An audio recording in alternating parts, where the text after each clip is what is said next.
first. Okay, we're live. All right. Everybody else set?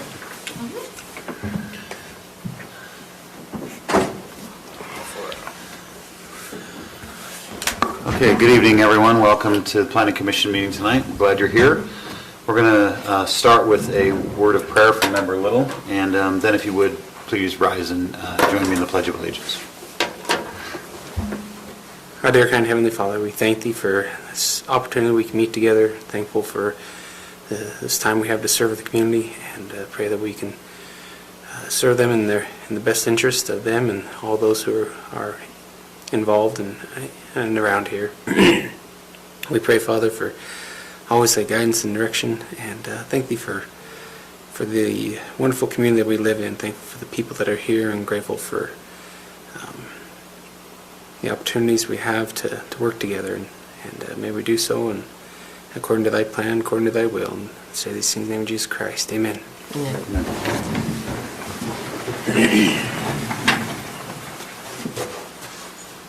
I pledge allegiance to the flag of the United States of America and to the republic for which it stands, one nation, under God, indivisible, with liberty and justice for all.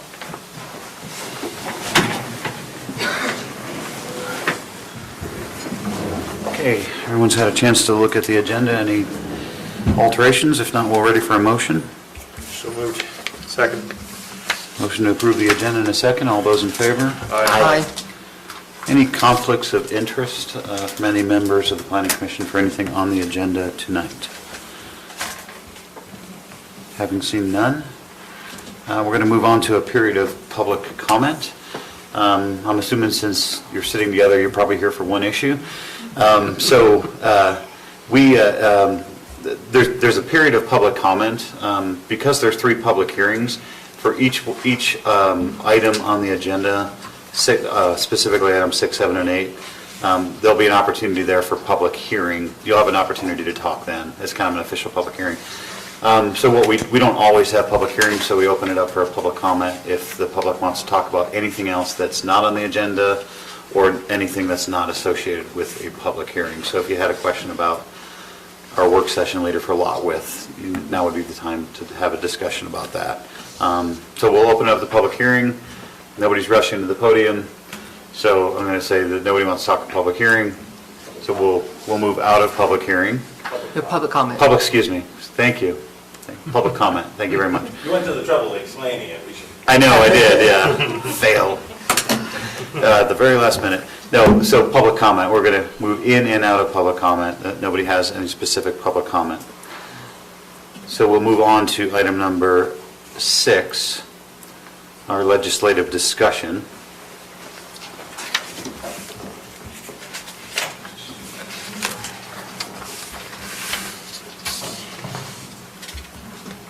First item tonight is a request for a rezone of 0.14 acres. It's a very small sliver and portion of this lot. My battery lasts 2 seconds. Of the eastern side of this lot, this is just south of Young Street, off South Morgan Valley Drive, 710. It's a 1 acre parcel. When the parcel was created through a boundary line adjustment, in order to keep the 1 acre in the RR1 is a requirement to get a building permit. With the 0.14 portion of that acre that's in A20, we could not do that. They had 0.85, 86 of an acre and did not meet that minimum standard. So we brought this rezone before you. The future land use map follows this very similar line, but given this such a small portion, and we've talked about this with the general plan amendment, Morgan County in the past, we have always been very literal on the lines of the future land use map. If it crosses that line at all, then you got to do a future land use map amendment. This is such a small portion of that line, and really future land use designations, it's much more general than that, and I think we've been way too literal, and I'd like to start with this application of we don't have to do a future land use map amendment for a very small portion like this. Sure, if they were doing the whole 20 acres or 8 acres behind, yeah, that would be a future land use map. But when it's such a small, not even a quarter of an acre, rezone and having that flexibility on that line is within the policies, and it meets the goals and principles of the general plan. So staff is recommending approval. It's a very small change. Any questions? Questions for Lauren? Just a general comment, because we'll give the applicant an opportunity to speak if they'd like to.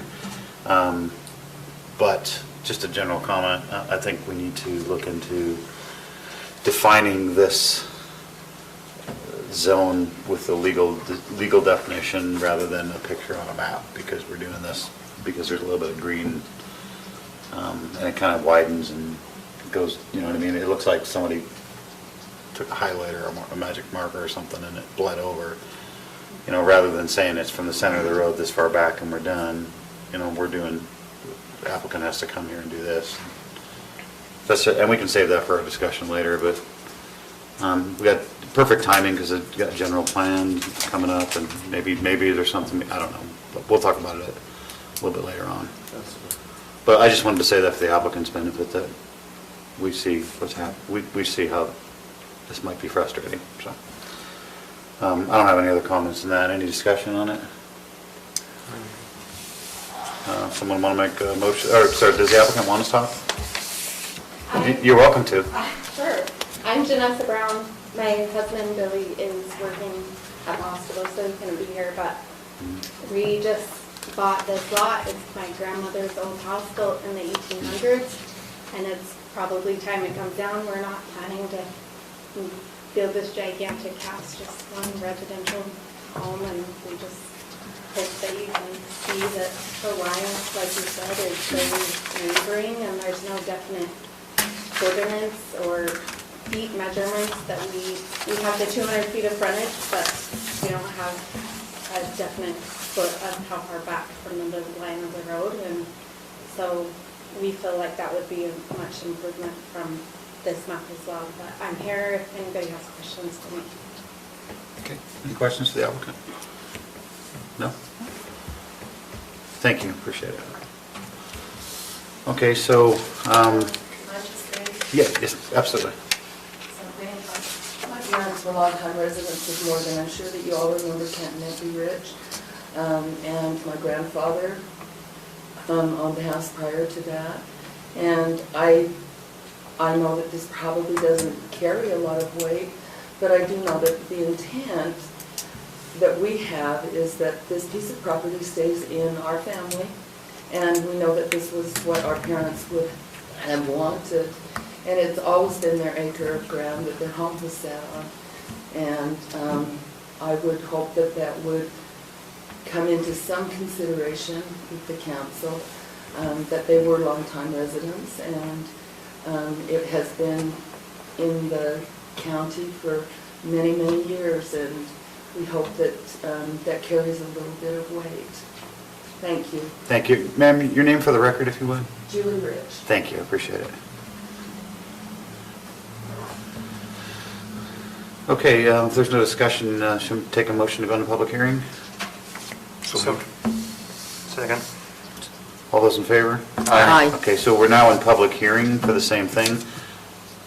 Anybody else in the audience like to step up for public hearing and make comment on this legislative discussion? No, having heard or seen nobody, can we take a motion to go out of public hearing? So moved. Second. All those in favor? Aye. Seems ridiculous. State law makes sense when there's a lot of people in the room, so. Okay, so we're out of public hearing. Any further discussion from the planning commission? If not, we'll take a motion. Chairman, I move we forward a positive recommendation to the county commission for the Brown Rezone Map Amendment Application Number 21.058, changing the zoning district from A20 to R1 based on the findings listed in the staff report dated December 2nd, 2020. Excellent. We have a motion. Do we have a second? Second. We have a second. All those in favor of the motion? Aye. Motion passes. Thank you very much.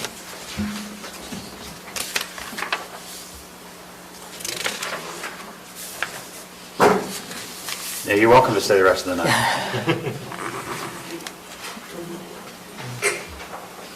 Thank you. Put it on county commission for the 21st.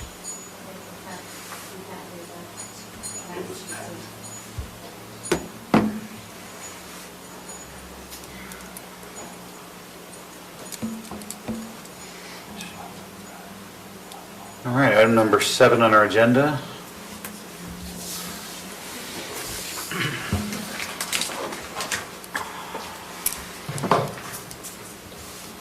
Okay, this is a code amendment request to amend the Orange County Code 81237, security for required improvements, is our current code title.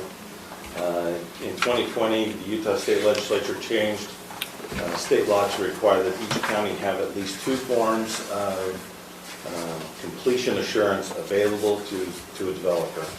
The completion assurance is used to, it is posted by the developer so that they can record a subdivision after the final plat is approved, but before they have installed the improvements. This allows them to start selling the lots and generate money, but it also allows the county and the lots, the future lot owners to know that these improvements will happen and take place. Generally, it's in the next year. The current process has that you can, once the final plat is approved, you can just do the construction and then record. That doesn't cost, it just costs the construction cost, obviously. Or the current county code is that you post a cash escrow, which is 100% of the project, plus another 10% as warranty. The main,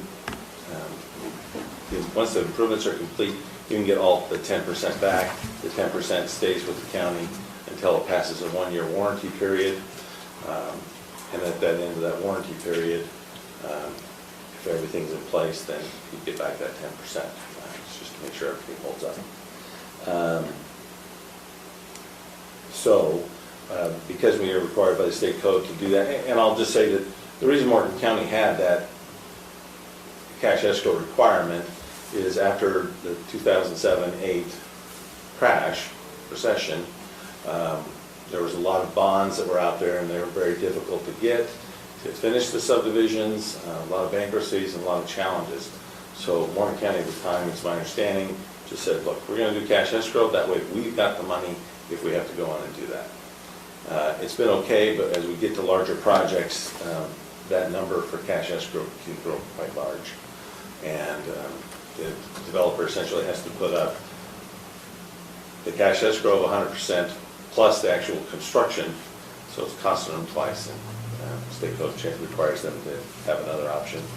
We did some investigations, Zach White with the Treasurer's Office, not with the Treasurer's Office, the County Treasurer, did some research and looked at other codes and other jurisdictions, and his recommendation is that we also add a letter of credit, and we're following the pattern set out that Weaver County uses.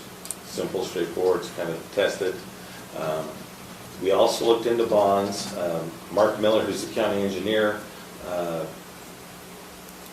let's see, he had a lot of experience in going back and fixing the subdivisions after '08, and said bonds are very, very difficult. Hard to work with, hard to get the money, lots of hoops, a lot of extra work to do that. He didn't recommend that. So if we can have a letter of credit, was his recommendation, that would work.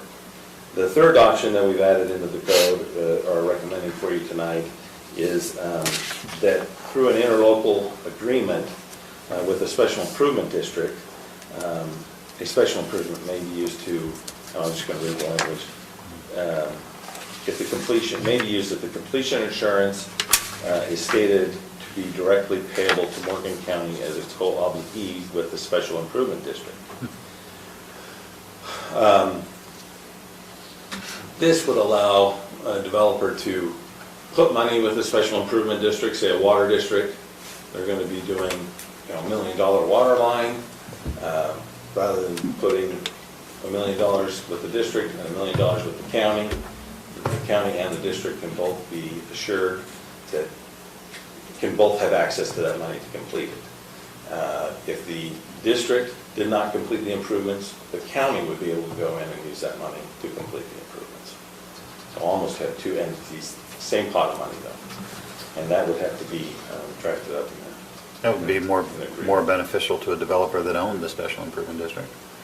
I'm sorry? That would be more beneficial to a developer that also owned the special improvement district. I imagine there's a lot of pros and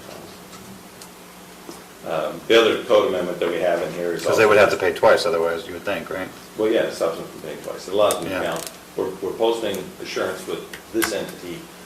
The county can also tap into that. So the county still would be protected.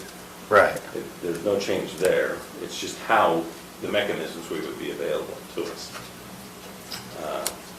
should we need to access those funds. The other obvious amendment is that we've changed all the councils to commissions, at least in this section. We'll try and do that as well. Yeah, I was going to ask, what would it take to do the whole thing? Would you have to do a public hearing for it if You you? have to advertise the whole code, and Yeah. we all know what it means. So while we're amending this section, I thought we might as well do that. Any questions on any of this? No, it looks like it's a requirement from the state change, and looks like it was well written, and Is this kind of what the states requires, or, I mean, I was kind of confused with this whole thing. It's the state requirement. State requires that we have two. We can't just have, we only have one. Right now, the code says the developer, it doesn't say the developer, but the person must submit a cash escrow of 110% with the county. So they have to put that money in our bank account. And that's state law? That's Morgan County code. State law says we have to give the developer two forms of completion assurance. Right now, we only have the one, Which is escrow. which is escrow. Letter of credit would be the other But we're, second. so are we gonna keep that, or are we getting? We're gonna keep cash escrow as one option. Letter of credit would be the second. And because of some of the larger districts that are going on, we also, in discussions we're having, we'd also have the third option that if we have an interlocal agreement with a special district, an improvement district, that we could also use, if a bond's posted or if escrow is posted with them, then the county could access it as well. So if you did, what was the second letter of, or I can't remember what the language was? Interlocal agreement with The the, credit one or whatever, good Yeah. faith, basically. That's, they could do one off that and not have to do the escrow? Right. Getting that right? Who could? The developer? Correct. so that letter of credit is Letter- like a HELOC, isn't it? That kind of thing, it's like a, what's that? What's a HELOC? Oh, home equity. like a Line line of of credit. credit Uh, with a bank institution. It is a letter of credit. Whatever, Yeah, basically the bank says, hey, they're good for the These money. funds are not, they're good for the money. Present this letter and we will give you this money. But we're gonna hang on to it. The bank's hanging on to that Yeah. money. Whatever agreement they have. kind of like a. Whatever agreement. Whatever they have, So whatever there agreement they was- have with their client to give that letter is up between them. So basically then what it'd be is the bank giving the county a letter of credit saying that we're good for the money. Yeah, the bank. Okay, Not- 'cause- It's Yeah, more like than letter we're of good for the money guarantee. though. I think it's more than we're good for the money, because it's, you can get this money when you want. Guaranteeing the, kind of the line of credit at the back. Yeah, well, it's basically saying if the developer, whatever, there's money there to finish the thing. I just don't want to make it any easier for a developer. Well, we are making it easier, but we're required to do that by our state code. The state legislature changed those Yeah, as long as laws. we stay with that, but if you make it too easy on them, they nail you all the time, it seems like. I don't know why it is, but that's my opinion. I have a question on the letter of credit too. E says the cash escrow is deposited with the county treasurer at the time the letter of credit is executed, just for, to revegetate. So that's what the county engineer will determine how much that will be? That would be part of the instrument. And that would be a much smaller number. Right. And that's, they start the subdivision, they plow it up, and it sits vacant for 2 years or whatever, and never, nothing happens. We can go in, grade, revegetate. And we have access to that money, not necessarily have to do the letter of credit.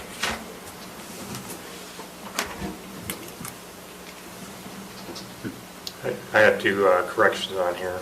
You're gonna love me. Same page. So 2A, second line down. When we're talking the applicant's subsidiary and the applicant's members are shareholders, that's plural, so that should be have a history of positive performance. Not has. And then on subparagraph I, A, when you get down to basically where it says not missing a deadline for completion, should be not meeting a deadline or missing a deadline for completion, because we're talking about negative. So if they never miss something, that's not so negative. I call that a positive. Oh, yeah. Shane's never missed a deadline, so. So what do you want to change? Just get rid of not. Just get rid of not. Missing a deadline for completion isn't. I was having fun with knots.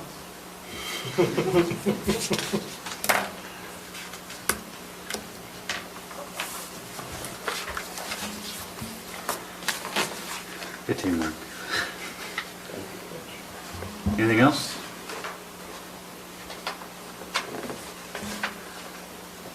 No? Gonna go to public hearing?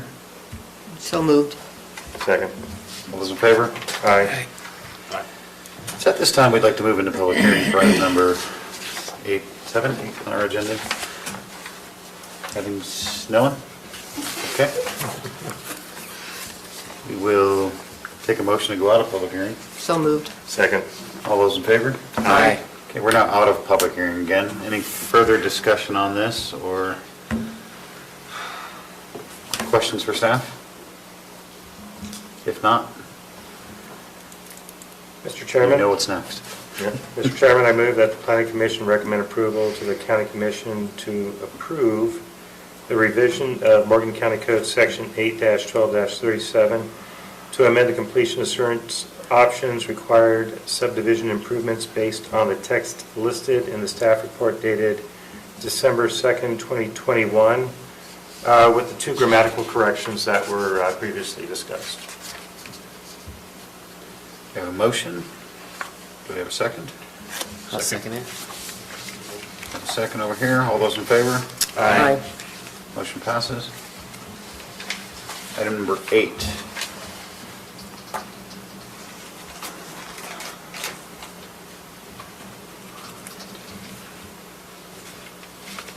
So Shane, you weren't here for this discussion last time.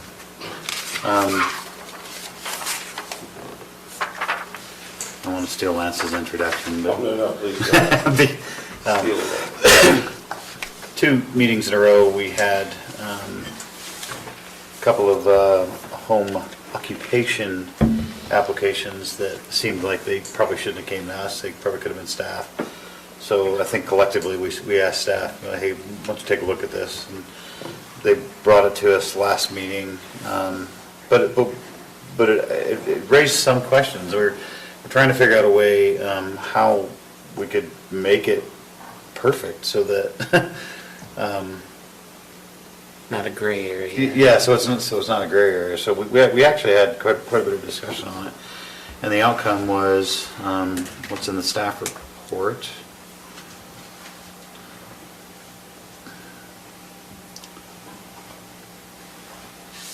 Let's see here. You probably do better with the highlights at this point, Lance, if you wouldn't mind. Okay, well, so the direction from the last meeting was amend section G, which is category 3 classification. So category 3 had to come to the planning commission for conditional use permit. Right. We changed that, and we worked on with you guys the language in number 1, G1 there at the bottom of page 16 of 23. So changing planning commission to zoning administrator, and then adding the sentence, the zoning administrator may determine that it is in the best interest of the county to refer the application to the planning commission for review and acceptance. Basically providing the direction that if the county zoning administrator feels that, well, I'm not comfortable with this, or this is pushing the boundaries too much, he has the ability to say, you know what, let's take it to the planning commission, he or she. And that's where we're going to leave it. The rest of it is just text changes to make sure that that matches. But then as we were reviewing the code itself again and putting it together, I looked at F, and F's category 2, and that had to go to the planning commission as well. And looking at that, basically there's category 1, which are, the easiest way to explain is you don't even know they're there. They're in-home offices, there's no outside, they're small, they don't generate a lot of traffic, but they need a home occupation permit because they need a business license. And so we review that. Category 2 is kind of, and in the codes right here, it basically says to me, if it's not that, but it's not a 3, it's kind of a 2. So my thought process on it was, well, if 3s are zoning administrator, why would we leave the 2s at the planning commission? So without discussing with anybody, the recommending here tonight is, let's go ahead and fix that section as well, that the zoning administrator can look at those issues and make that determination, similar to the category 3. So the table stays the same. The only difference with this would be, okay, so let's go to the truck one. The way it came to us probably was a waste of the applicant's money and time. But if they would have had 5 trucks, and it would have been more impactful on the neighbors or potentially traffic or something, then it would come to us if the zoning administrator felt like it was impactful. So the only gray area is the decision rests with the zoning administrator to make that call. So is this basically moving all home occupations basically to staff versus planning commission? Correct. Unless Unless he feels it needs to come. Yeah, unless it's impactful. So the sewing business or the fabric business and the truck, those were the 2 that kind of triggered our question. And it comes to the quandary of, well, it's not really been an issue, but the way it is, so let's keep it there. But it has been an issue for those, and really in my time here, 2 people, maybe 3. We've had a couple, a few come in, but you know, they have to go through these extra hoops. Why? What's the government getting? What is the neighborhood being protected? No, I don't think there's any advantage, and there's some disadvantage to the people who are applying. So why not fix the code and make it a little more streamlined? I think Morgan's probably unique too, because you have a lot of home occupations here with the nature where a lot of other areas you probably don't have as much. I don't know, I'm just... So anyway, I just wanted to make sure you were in on the conversation. I'll add to that. And wider, larger lots, more open spaces, the impact, if your neighbor does have one, do you even know it? Does it impact your life at all? Well, it's like I got one. And what's your address? What's that? Yeah. And what's your address? I had to go through the planning commission, I got right through the coals. Yeah. And that would happen again. I'm in mine. If I was on it. Ain't gotta worry about it. So what do you guys think of the way that staff drafted it? I have maybe a little tweak. That it was, we took it, it was part of an option from before that we kind of took out, but maybe that the zoning administrator may determine that due to potential detrimental impacts, it is in the best interest of the county to refer the application to the planning commission for review and acceptance. To kind of give a standard of when he should, or she, they should.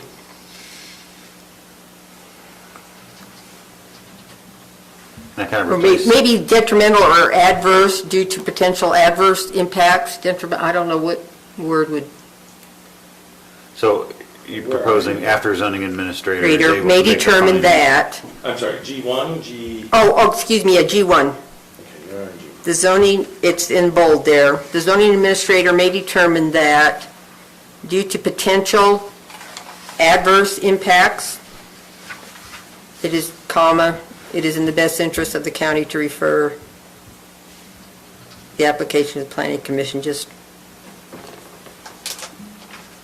but it's all defined the way it is.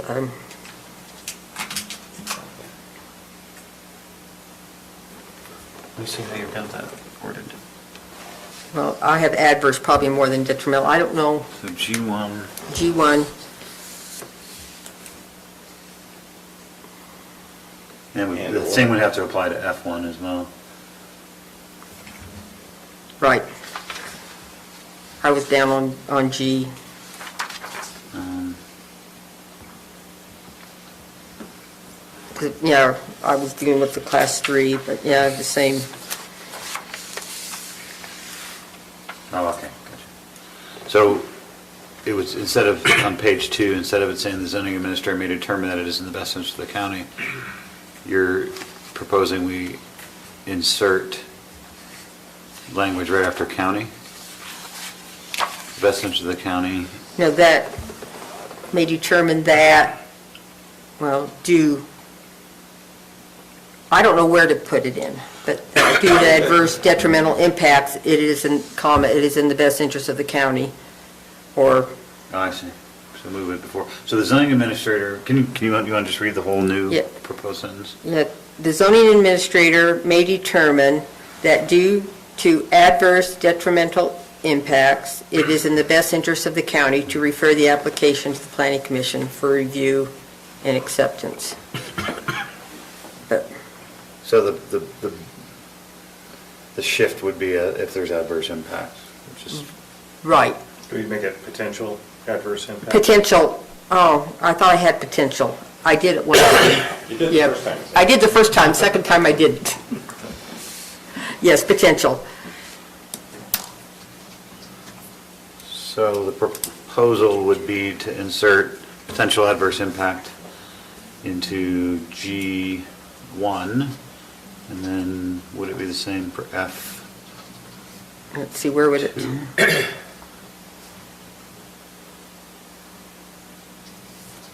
Well, there's just findings there in 2A.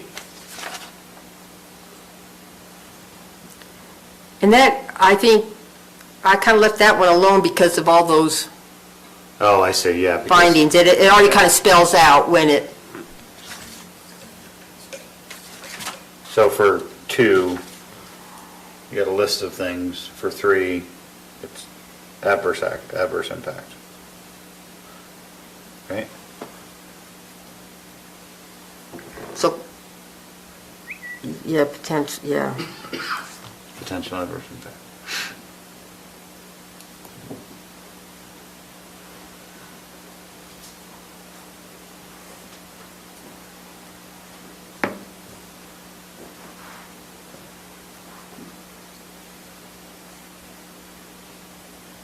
So you see as category 2 not having to come here at all?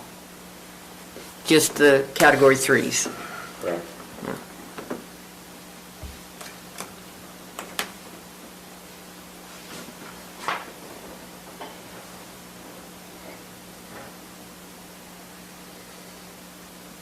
Have we had any category 2s recently?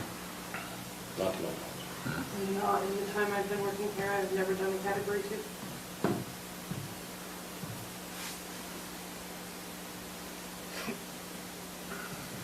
Okay, so Debbie's proposed, we just insert that as well.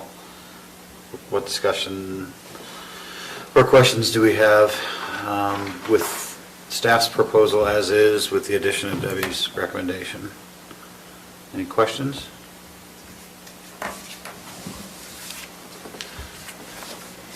No?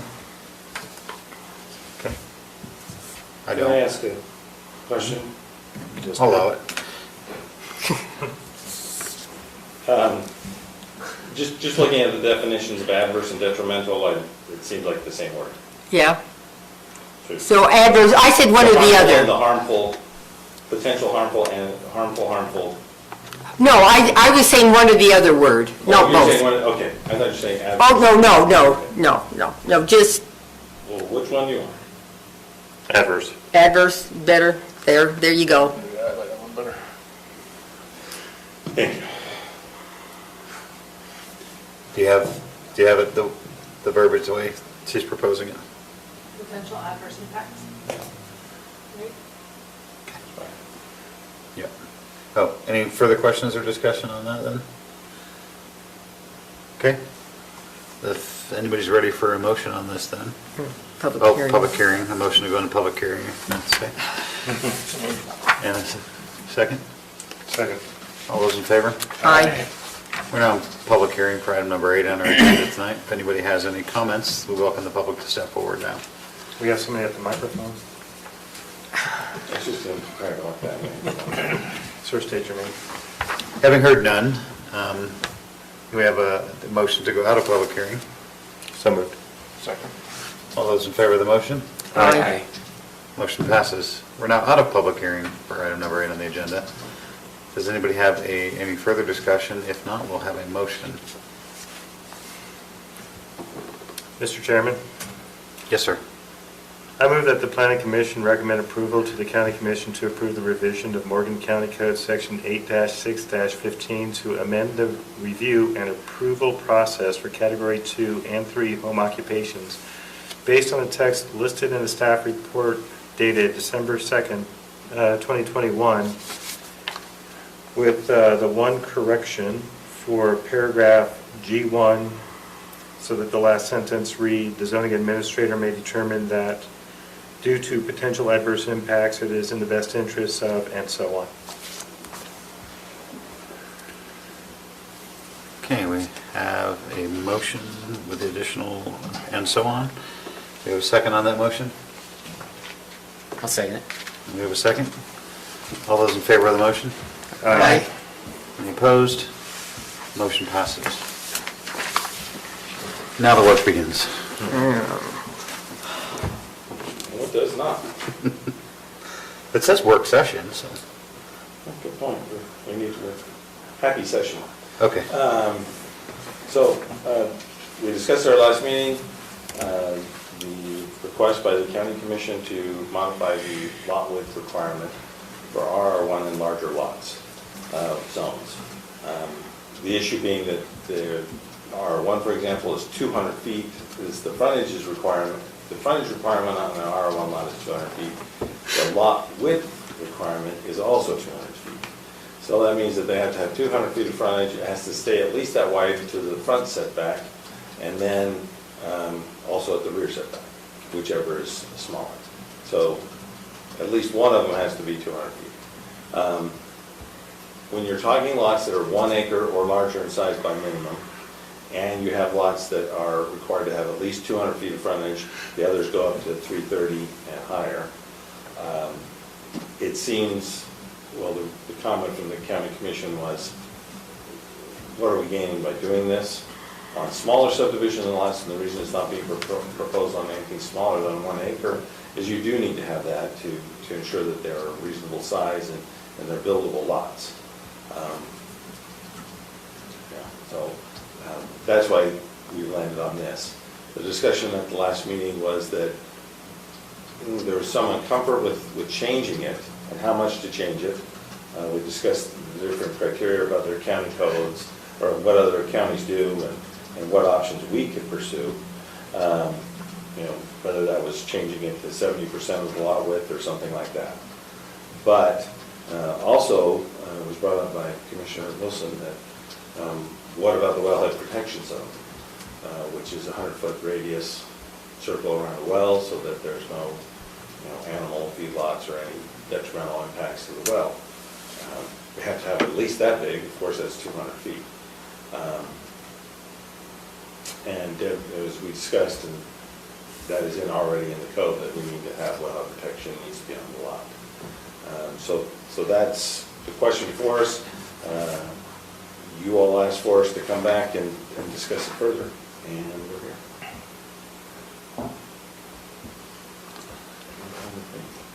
So to pick up where we left off our discussion last time, here's what I've been thinking. So you got to have 200 feet of frontage. You also have to have 200-foot radius at some point for a wellhead protection. For those places that need. For those places that need a well, right? So which is everywhere in the county. Not quite, there's a couple water. Well, yeah, I guess there's a couple. Just 5%. Yeah, the vast majority. Yeah. 4, right? Croydon, Peterson, and Mountain Green has two. Richville? Richville has, oh, yeah, that's right, Richville. And Richville has a water system? Uh-huh.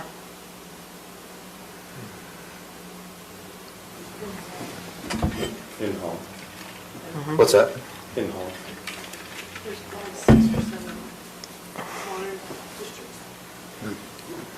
But to Steve's point, a lot of them can need well protection. Yeah, sure, for sure. What I was thinking was, what if we just said, look, the code just says, look, you gotta have both. The question was raised with the Hamby lot, like, why is this thing shaped like this? Which The one? Croydon one. Oh, I missed that one. Yeah. It's just bizarre. I didn't understand that one. Yeah, you were here for that, right? They tried to make the lot width. Yeah. Yeah. They tried to meet the lot width And and, they met the letter of the code. right. But But it- it but an ugly lot. created this kind of ugly thing. And They didn't like it and we didn't like it, but they met the code so they could keep going forward. So, I mean, one possibility, and poke holes in this, please, but one possibility is just that we say both, that the frontage, the frontage doesn't change the same, or it doesn't change, but we can change the lot width. One of the proposals last time was 70%. That seemed, there was some kind of a ratio I really needed Chris to explain to me. How does the 70% work? I don't understand that. So if 200 feet for frontage, then the minimum width would be 70% of that, right? And that was just, it was just applied to all the zones. Pretty significant amount. Right, but you'd still have to meet wellhead protection. No, you It's just that the lot It could taper. The lot could could taper a little bit and go, Yeah. but it's, You ain't gonna make it on an RR1. No. No. So you just wouldn't be able to do it, so you'd have to have. unless wide- there you'd have was to have a wider more lot. acreage in the RR1 than Well, your standard. but even that, you can't even build a house on RR1 now, typically. No, Yeah, unless you're in a water district, but, Unless you're Yeah, in the water district. like Croydon, like Hamby's were. yeah, and that was surprising to me, but they were, but. I don't know how, the question is, how do we do both? I mean, if we define the width, then we're locked in to that shape. But if we say, the width, if we define the width currently what it is, what is it now currently? It's 200 right now. It's 200. Yeah. So if we keep it at 200, then there's no flexibility. And that- If it was 70% and you still had to have the wellhead protection, And the lot width is measured just at the front and rear setback. So it doesn't have to maintain the 200 feet. right?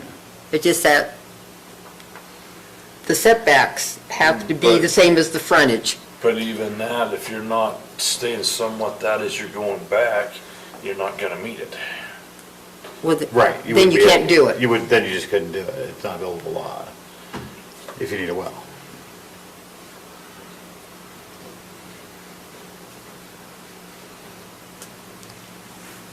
So I don't know. This is why we're here. I just don't know what the right language is to make it so we don't get those weird lots, but then, do we rewrite the code based on one thing? I don't know. What's the cost? The for county benefit? commission asked us to, Yeah, asked us to make a yeah, recommendation. this is, yeah. I think you could do a little bit with the RR1, a percentage, but I think you need to, 70%'s way too big for R1. Right, so, yeah, that was another discussion, is we limit it to, change it for our R1, but it could be potentially 70% for the rest of the zones. I think that's what it is. Do I have it?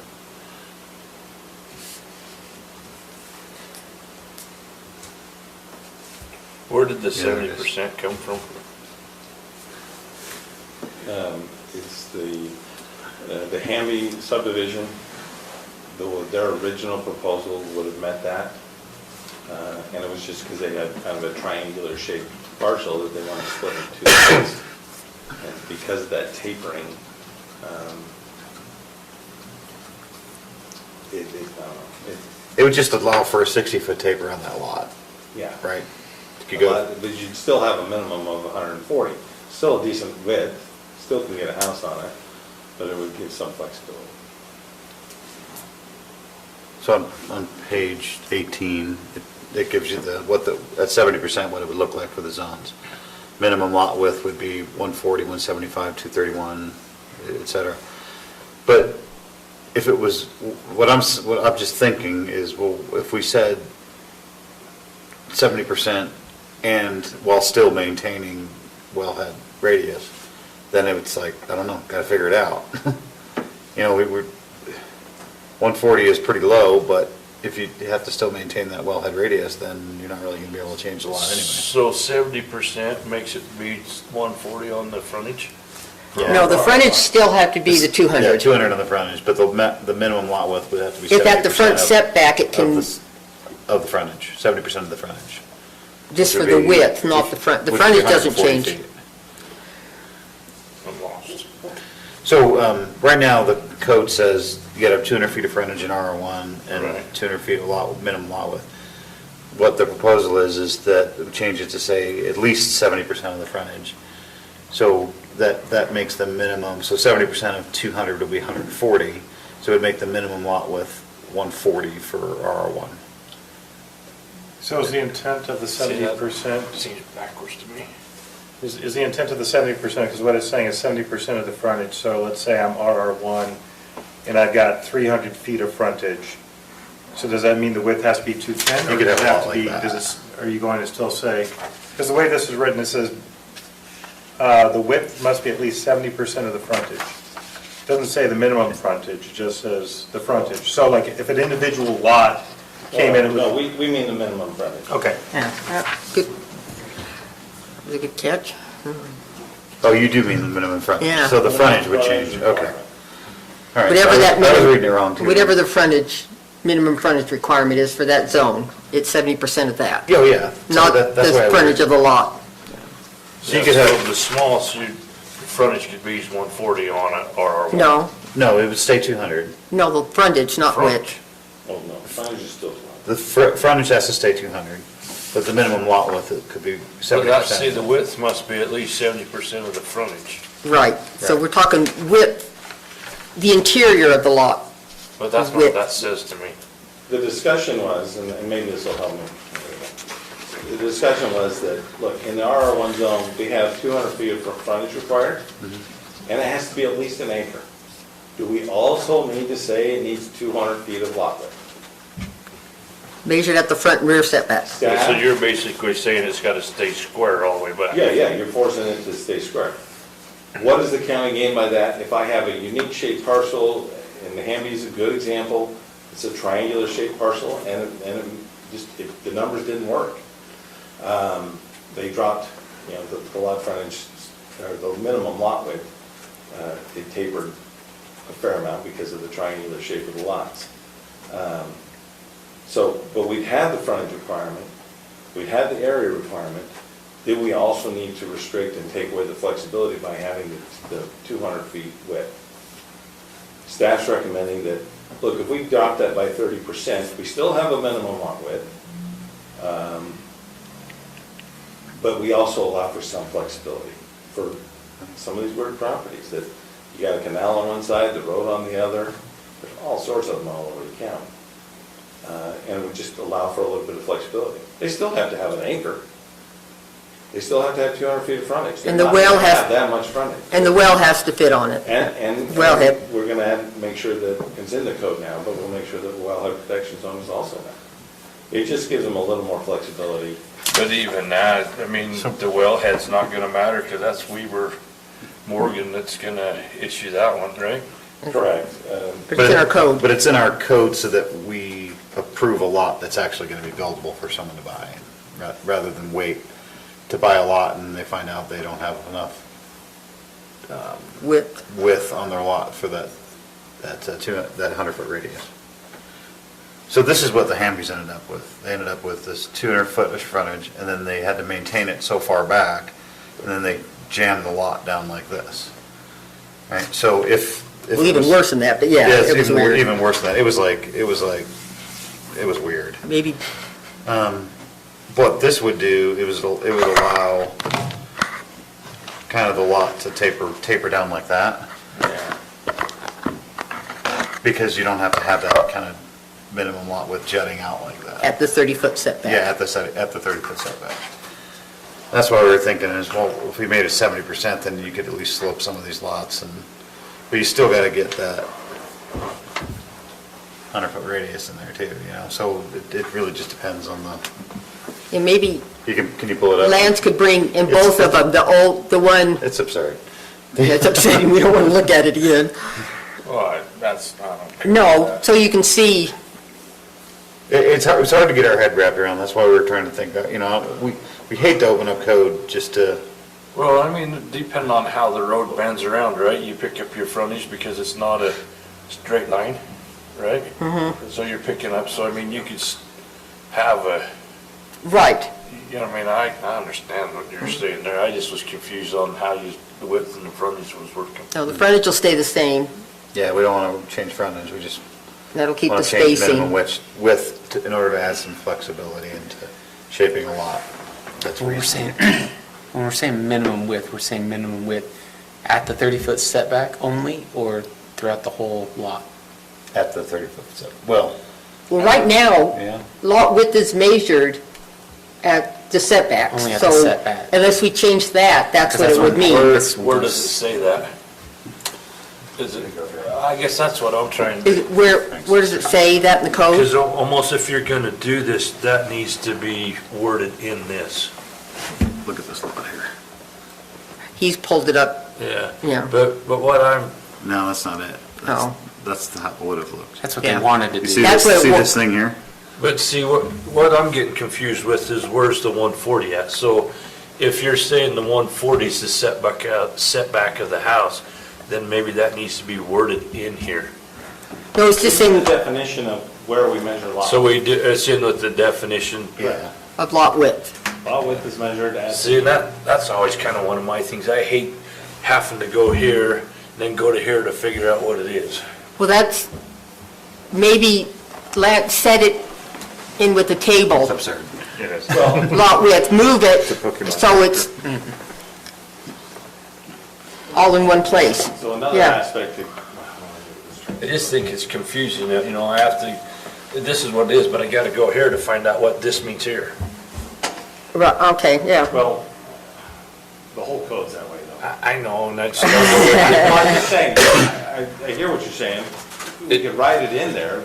it's just one of those things that's bothered me the whole time I've been on the planning commission, that we have this and we have this and this instead of everything to me, so that one can understand it. You don't have to go through 100 places to figure out what's meant by this. We had our initial discussion last time, but we didn't really want to move any further until more people were here. Chris, you weren't here last time either, were you? Or were you? I was here. I was here. Was I here? Justin's looking it up. See, Yeah, no, it was just you and Haley that were in here. and you're right, because right here it has width and frontage regulations, but the definition of width is in the definition. No, that, It's in a completely separate chapter Yeah. to know where do you measure width. So I agree, it should be, It just would be more helpful for me if I was coming in, that I knew that that's what was Right. meant there. Because that right there, I read that and I'm, okay, what is that? so when you say minimum width measured at the front and rear setbacks, and have it in the table. Yeah, see, I mean, if you say the minimum is at the setback of the home, well then you've took care of it, you know exactly what it means. Right.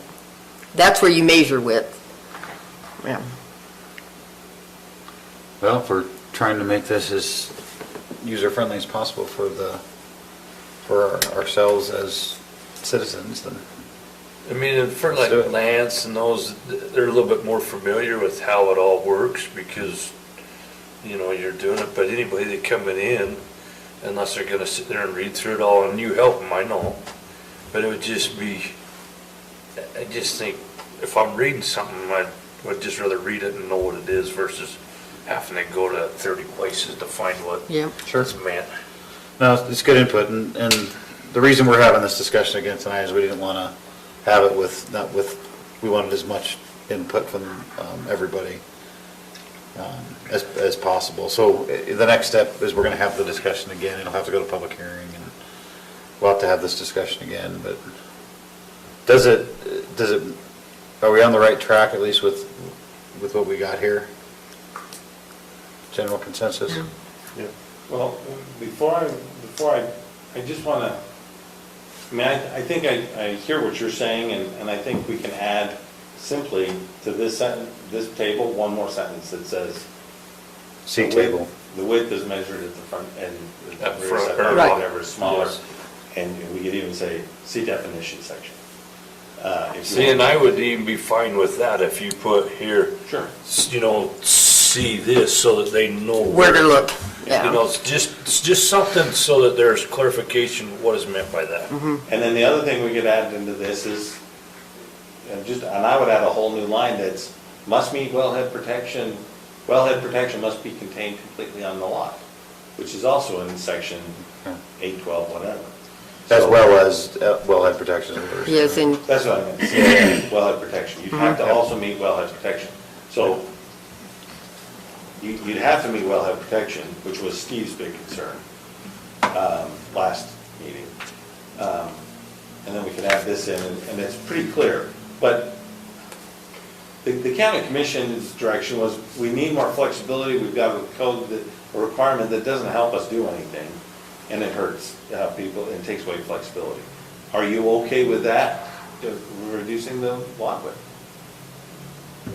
Yeah, Or at least willing to look at see what we come up with in the next meeting? Reducing the lot width requirements. I think ultimately the end Lot product width is good, it's going to be, it has to be the same, because in most of the county, you're going to need that wellhead protection anyway, so. well, yeah, I mean, you're still maintaining it. Every lot's gonna play different, just to me, depends how the road and everything lays it out, so. You're just allowing some flexibility around the two things. The two things need to be true. Wellhead protection needs to exist, and it needs to be at least 70% of the, Well, see, and you can get your wellhead protection from someone else too if you're doing it Not right. no, not according to code. You have, it has to contain, you used to be able to. Well, Not anymore. The code's changed that now then. I didn't know that. I don't know how long ago, but it did. See, my concern is just looking at that one, even the existing lot there, wellhead protection doesn't No, work. What if you have a shared well? yeah, shared wells So- are different. That's what I'm just thinking is, They can call it a shared Is it- well. it's very difficult to get the wellhead protection on a 1 acre lot. You need more than an acre. You need more than an acre. oh, yeah. And the health department, If you, with especially septic. with well and septic. If Yeah, you septic. got a septic, you have to have at least an acre and a half. if And not it- more. And it's not, one time you was okay with your septic and your well, you could do it. But now they require you have an alternate Yeah. drain field put in there, and so now by putting that in there, typically makes it so you can't get the protection without going to a bigger lot. And I have one other thing. In Wasatch County, we listed Oops. what they do, and it has shape of lots, and I maybe like that first line in shape of lots, put in our chapter 12 under lots, you know, what if it's 46, whatever, that lot lines shall generally be perpendicular with the street and run radially away from the street. Second one too, odd-shaped lots will not be allowed. Don't you like that whole paragraph? What? Do you not like the whole? Well, the double front, what? You don't like the whole thing? I mean, No, because we already have double fronted in our code. I don't mind the whole thing, but we already have double fronted lots. But just, probably I don't want, double front. I just don't want odd-shaped lots. I don't want to get, Okay. I don't want double fronted either. well, yeah, and that's already in our code.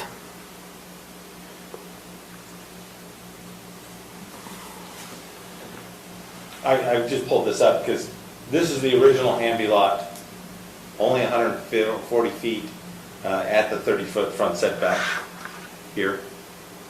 And so they had to come in at this point at 31 feet, they dropped back down no, stand corrected. At this point, they extended up here so that they had enough, another 60 feet, so they had enough.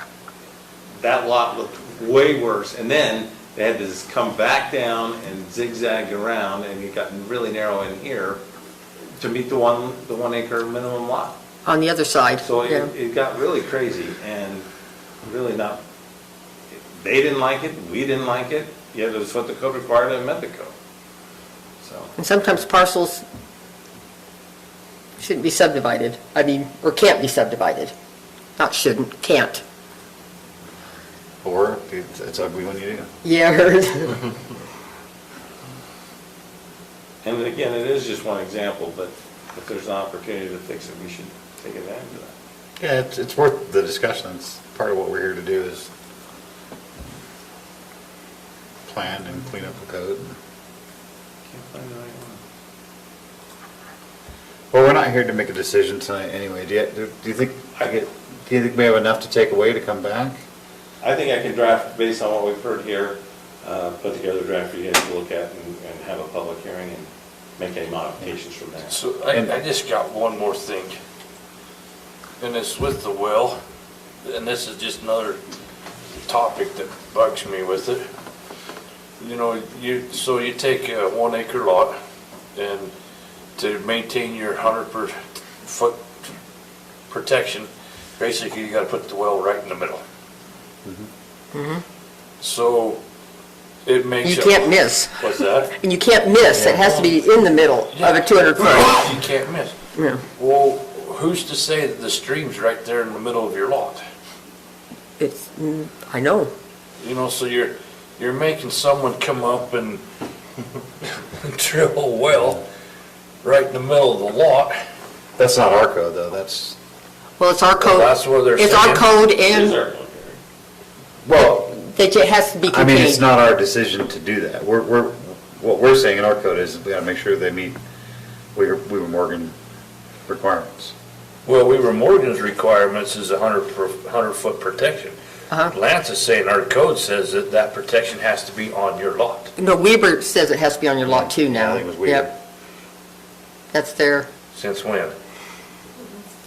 it's been that way for a while. I don't think so. Yeah, Weaver Morgan. As In fact, long- Haley put it in here. As long as. It's attachment A. Attachment A. The Weaver Morgan Health Environmental Health Services. In this packet or last week? I think it's, Oh, no, it's in this packet, yeah. for newly created lots, a lot shall be so shaped and sized to allow for a 100-foot radius protection zone to protect the well from concentrated source. Yep. And then it says for existing lots, it's different, but for newly created. If Weaver Morgan's requiring that, then I think you can't do a thing with your RR1. You need to leave it. No, because you could get, you can still The lot need, allow the flexibility to work around that. Not with, not on a, if it's more than an acre, you need more than an acre. And yeah, but you're gonna have to keep that. But it'll be tough. but for the few that don't have to have a well, it'll work. You know, Yeah, if you don't have a well, you'd be okay. Yeah. Yeah, But if you got a well, you're, well, then, The more that's- restrictive ordinance would apply. So if the well kicks in, yeah. it's, sorry, you they're don't done. get to go to the minimum lot width. But if you don't have to have a well, or there's another way to do it, you have that flexibility.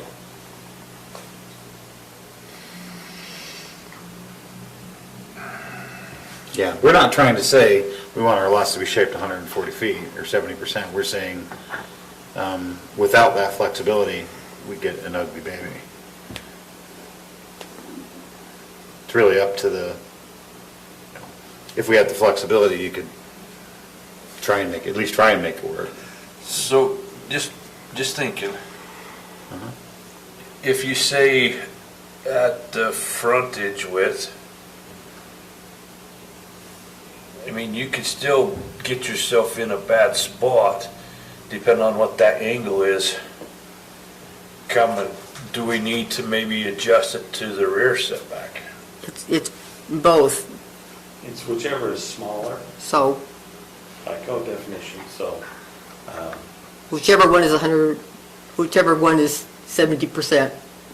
So, Well, So it's the both. front or the back would have to be 140, but the other, See, if so the Either both have- 140, the back has to just be larger than 140. yeah, so Yeah. they both have to meet the minimum. Yeah. So does Yeah, it don't have to jump through a lot say of that hoops, in but there, this or just do we makes need one to change bigger. that to say more of that? Now what? Say that again, sorry.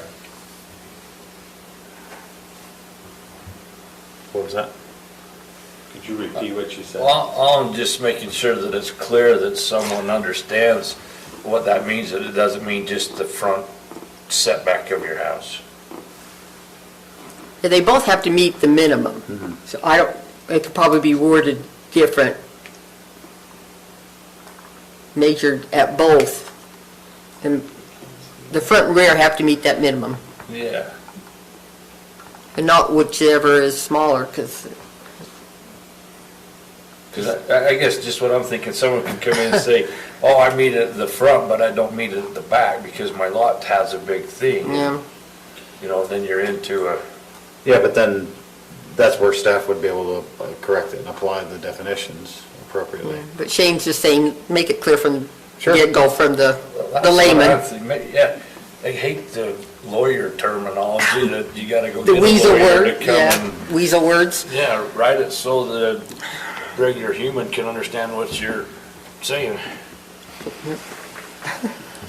Plain English. Yeah.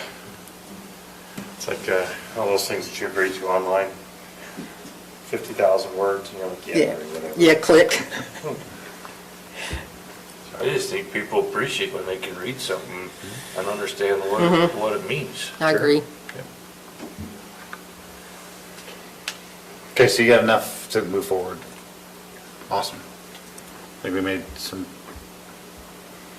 progress for moving ahead. And there's no rush on this. We can think it through and hold our public hearing and have discussion and all that. We want to get it right, so. March? March, April. I just trying to remove the pressure that there's any pressure to get this done immediately. We want to make sure it's right. Okay. Item number 10, business staff questions. 16th is the planning commission dinner. We will have a meeting that night as well. Couple more items to go over. The only thing would have been this and Which the holiday? agenda. And then we just went all that. And we're gonna, and let's talk about the meeting schedule for next year. We'll have that drafted.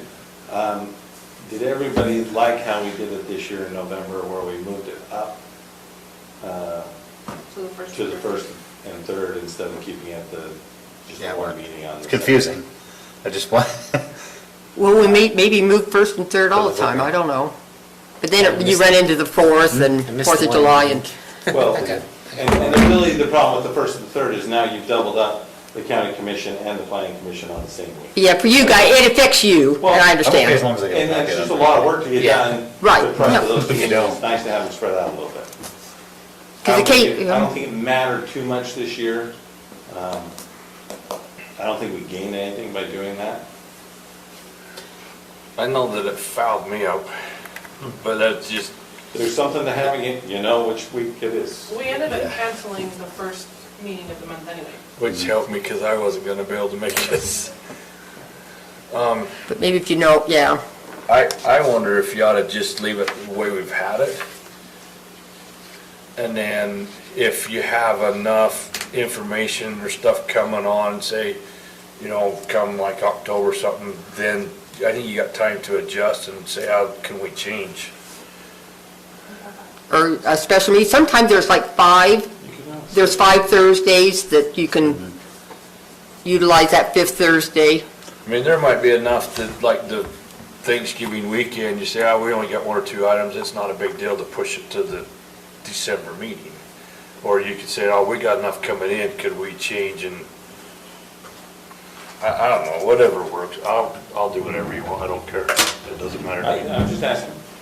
Um, We thought there was some, it kind of threw off our rhythm Yeah. Didn't seem to gain that much, so staff would prefer just, let's keep it on the second and fourth. That's fine. If it falls on a holiday, we miss a meeting, we'll pick it up at the next one.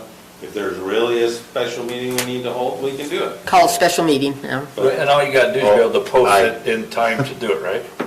Yep, Yeah. 24 I think it was hours. cleaner, simpler. Yeah. All right, so we'll draft it out that way. We haven't made it. What else?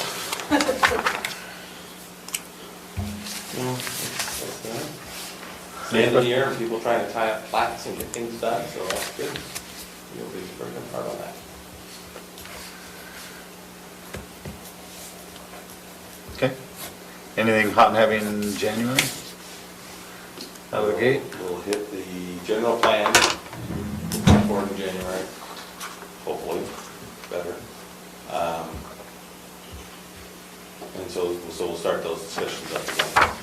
And I think it's kind of good that we gave this time for the consultant to put it together really good. And then we'll hit it in January when people are not doing all this stuff and all that. So I think it'll actually work out good that we do that. Okay.